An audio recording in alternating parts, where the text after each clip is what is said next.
Hi, I'm back. If anyone has any tips on how to work Instagram Live or just a video tutorial, send it. See, now I see the comments. Now the comments are just coming up where they're supposed to. I think my last live was haunted and glitched because of Liza. That makes a lot of sense. I don't know why I'm still holding the mic. Nothing is coming out of it, but it feels right. Oh, okay. We have our next guest, everybody. Okay, if this works, let's see. Can I type things in? You know what? This is making, I think this is gonna work. Okay. Our next guest is the incredible, the incomparable, Jake Taylor. There it is. Hi. How you Hello. doing? You're doing a great job. I'm not. I don't know how to You're doing a great job. You know what's funny is I think Liza initially was like, nah, I don't want to host anything. I don't want to interview my cast. She's like, I do it enough. I'm so good.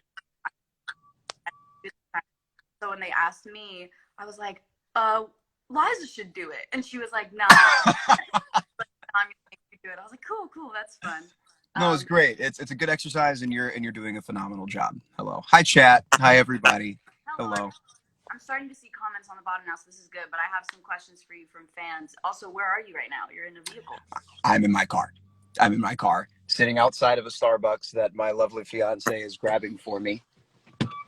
Thanks, baby. Yeah, absolutely. Ellie's here. Hello. Hi. Just answering some fan questions. What did you guys get? What are your drink orders? Well, I think she just got me. Did you get anything for yourself? I don't need a coffee right now. No, she doesn't need coffee right now. She just got me a coffee. Oh, she's wearing a mask like a queen. Yeah. Well, not anymore, but I was. Oh my gosh, you haven't met yet, have you? No. Oh, Ellie, Sabrina, Ellie. Yeah, nice to meet you.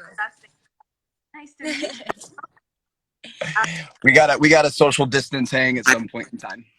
We do. It was really funny to be able to celebrate with the cast on Zoom on the day of the release. Everybody together was so special because a lot of our cast is obviously in Toronto, and then our director is in Colorado, and then Michelle is in the Bronx, and we're in LA. Like, everyone's all over the place, and so it was really cool for everyone to come together. Absolutely. It was a good moment. And I'm glad we didn't do that on Instagram Live, though, because there definitely would have been technical difficulties. Well, and that Laura kind of hosted it. Like, that was really, so sweet. She's just the best. She's the best. I have some fan questions for you. Answer as you will. This one Great. is so funny, and I want to know this because I feel like this is like your life story. But where did you learn to dance? I learned to Okay. Okay. I want the specific place. The specific place was my living room with a VHS tape that I ordered off of the infomercial, the 1-800, this, that, and the other. It's a tape called Darren's Dance Grooves. And it Darren Henning, who he choreographed for Britney Spears and Jordan Knight and NSYNC and the Backstreet Boys and a whole bunch of different artists. He put like this wonderful, just like delicious 2002 like infomercially kind of dance tape together, and that was literally the beginning of my loving dance just in general. And then it that progressed to drama club and school, and then that progressed to a theater company that I was a part of as a kid, and that's where like all of my training and stuff really began. And then I continue to hone that with a couple of different studios around Birmingham, as well as just coming back and forth between Birmingham and LA and taking classes all the time. It was a great means of exercise for me. Like, it was interesting because I knew early on that I didn't want to just like be a dancer. They work too hard, frankly. They put their bodies through too much. I'm just like, you know what? I'm good. I will dance when I need to dance. I'll dance in projects and musicals and that kind of thing. But a lot of training came through all of that, and I'm really grateful that I have it in my body and that I get to exercise that. You know what I'm saying? Hi, Myth. That's one of my streamer buddies in chat right now. What's up, Myth? How you doing, baby? Yeah, and because you've done it in so many different ways. For people that don't know, we go back to me being 12. Literally, that was the first time that we. Literally, yeah. The RDMAs. Yo, yeah. The first one, the first. The inaugural RDMAs where there wasn't any security and it was really fun. To come and get it. I'm still sweating. Yeah, no, that's so crazy. Like, since then, you've been able to like obviously bring your talent to so many different films and TV shows, and obviously on Broadway. Like, what would you say? Oh my gosh, I really feel like an interviewer. This is I love it. Sabrina, you're impressing me right now. I'm not gonna lie. Jesus got it down. I'm trying my best. I love it. But what would you say is your favorite, I guess, kind of way to contribute your talents to? I mean, is it harder for you on Broadway? Is it more fun for you to do it live? Is it more fun to do movies? Because they're obviously it's a completely different process and right. Yeah, I mean, I think that in terms of artistic stimulation, they exist in all facets, right? Like for me personally, I get artistic stimulation out of streaming on Twitch. I get artistic stimulation out of being in a meeting, you know, in like a development meeting for a film I'm producing. I get artistic fulfillment and stimulation out of being in a rehearsal space, being on stage, being on set. Like it's all there. I think that really diving into it, I think that the instant gratification and the kind of electric dynamic that you share with an audience when you're in a theater is on a completely different level. That's I mean, you know this. I mean, I know you got 2 shows in. I know. okay. But it's there, and that experience is there, and you'll go back and it'll be great. That's my favorite. Yeah. That's my favorite. I think it's always just kind of been my favorite. And I think that growing up, I mean, I've been doing this for 16 years now. There was a huge element of me that was like, I love it all. How could I ever pick my favorite? I love doing all of the things. And I realized I was like, it's okay to have a favorite, and it's okay to talk about that. Broadway, for sure. That's definitely my favorite. You have a favorite. It's funny too because people do ask that question all the time. Like, your favorite has to be the one that you stick to. It's like, no, like I enjoy this, but I still get fulfillment, and obviously you get to share your talents through and you reach so many people by getting to do films like this to all I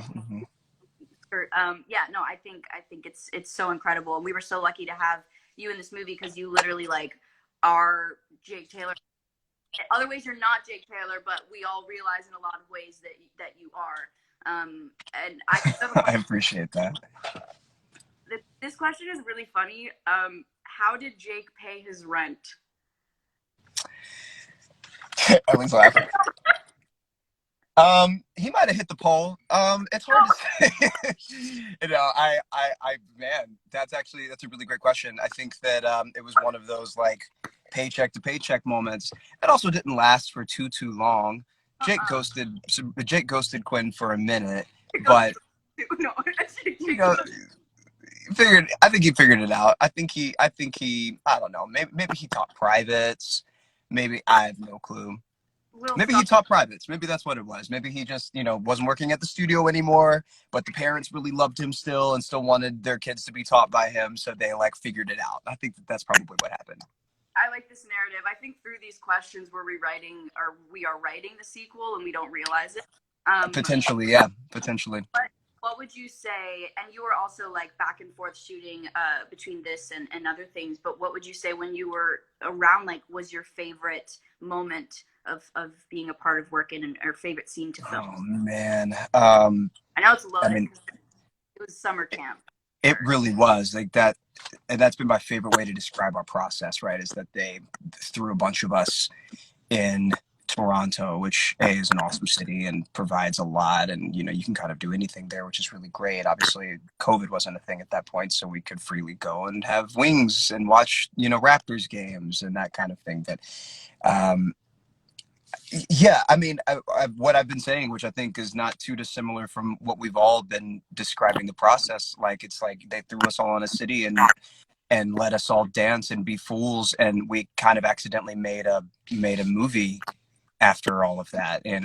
All of a sudden there was just a great film that we made and had a great time. Sabrina, I laughed so much. Like, didn't we all? Like, I feel like that was probably the most comedic set I've ever been a part of. Like, I knew every day I'd get the set, and there would be we would just buckle in laughter at something. Usually Liza being Liza and doing Liza things, but yeah, like that was my favorite thing. That was my favorite part of the process, was that I got to work with a friend of mine that I'd known for years, that we had never gotten to actually work on anything together. Like, that's really, really special. And you being an EP on it, I was just so proud. And that I had a couple of other buddies that were part of the project, and so being able to be a part of it, like in that way, at that capacity, and to create something that we all knew felt pretty special, was awesome. I slept like a baby throughout the duration of filming. Oh yeah. It was like a release of laughter and just like being so tired from whatever they were throwing at us on set that day. Because like what was really interesting about our movie is, like, I remember the table read and all of us feeling like, what's missing? And it essentially ended up being the dancing. It really brought our movie, shocker, but it really brought our movie to life.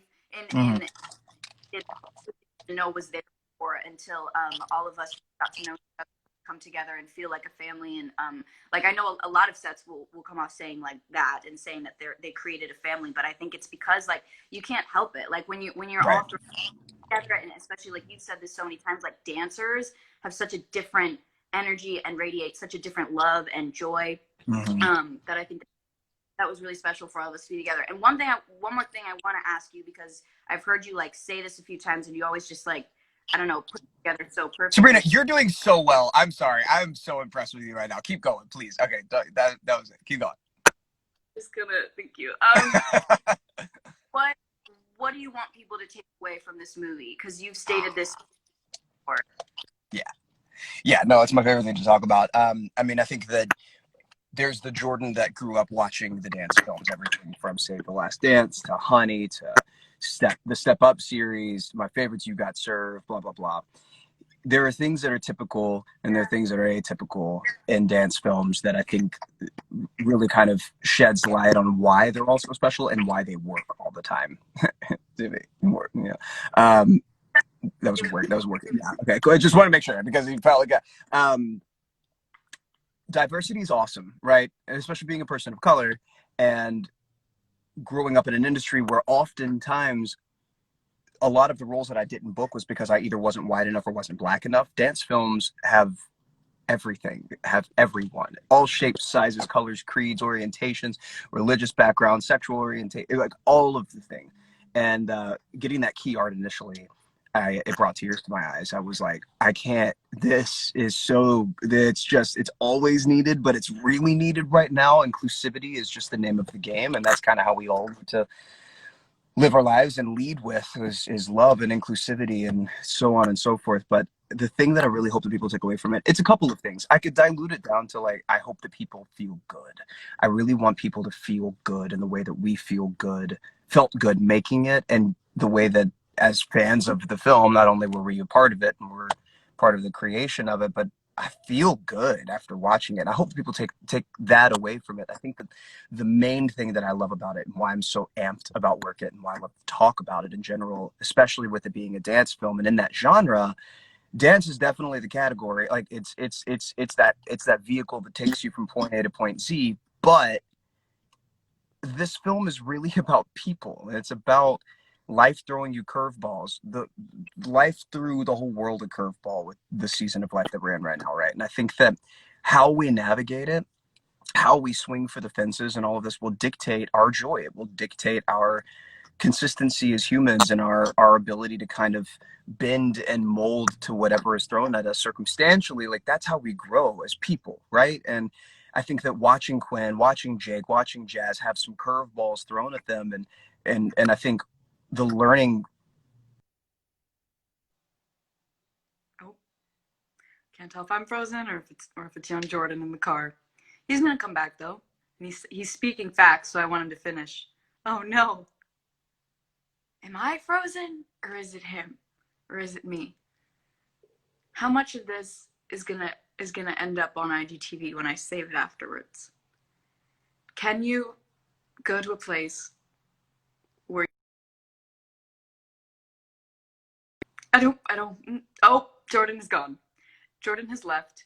He was in the middle of saying something so beautiful. Oh, it was him that was frozen. Oh, okay. Got it. Good to know. So I guess, no, love, it's him. Okay, great.